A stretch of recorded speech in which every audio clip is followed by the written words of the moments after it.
Okay, Lakitus here from Southern Code. I'm with Kume here and Councillor Michael. We are here at the Hill High School about the unplaced learners here. So Kume, what have your findings here? Yeah, we find it's a unique situation at this school. As you know, that it's like we've got two schools in one. You know, we have learners who are doing grade 9 and 10 who are housed here at the Hill School. Though they don't belong to the Hills High. The situation, as we are told, these are learners who come from different schools, and due to the fact that some of the schools are already full, the department opted to house them here. We are going to establish what is the long-term solution so that these kids, can be in a proper school. As we know that they get transported here in the morning.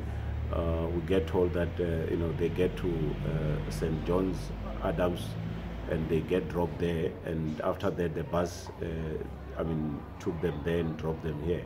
So obviously it's a scenario which then deprives them opportunity, especially when it comes to sports, that these learners will not take part in any sporting codes on the basis that the time which they have to be commuting. But we just want to ensure that we found a permanent solution so that all these learners are properly placed. And also, what long-term effects would this have on the learners if this thing is not sorted, like the principal said, within the next, by the end of this term? Yeah, obviously, in terms of proper learning and teaching, we observe that it's not going to be a fair opportunity given to all these learners. As you know, that teachers do rotate. These teachers are not necessarily based here. They come here and go to other schools. So what we prefer is teachers who are permanently located at the school where they are teaching their kids, and that has to be established very quickly. We were made to understand that there was an agreement with Kuro Independent School. So we will probably try to further establish whether can't you also establish other independent schools if the area is fully congested, so that we can actually minimize the distance to ensure that learners go to schools closer to where they stay, and even if they are using transport, it has to be at least one transport rather than using multiple transportation. But we will establish also the long-term solution in terms of vacant land available, so that we push the department to prioritize the south.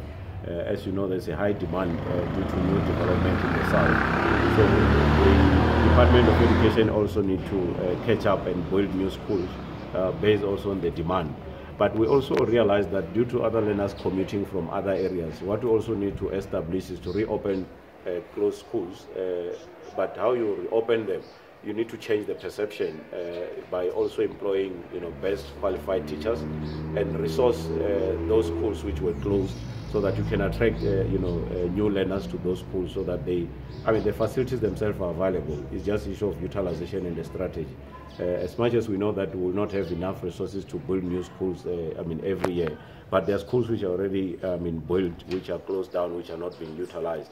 So we'll be pushing the department to relook at that, to reopen all those schools and repurpose them by getting best teachers, because I think mostly perception matters. If people perceive that they are going to be taught there's a discipline, they will be able to take their kids to those schools. It's not about the location, it's about the perception of how teachers value teaching, and actually learners respecting learning and teaching in those different schools.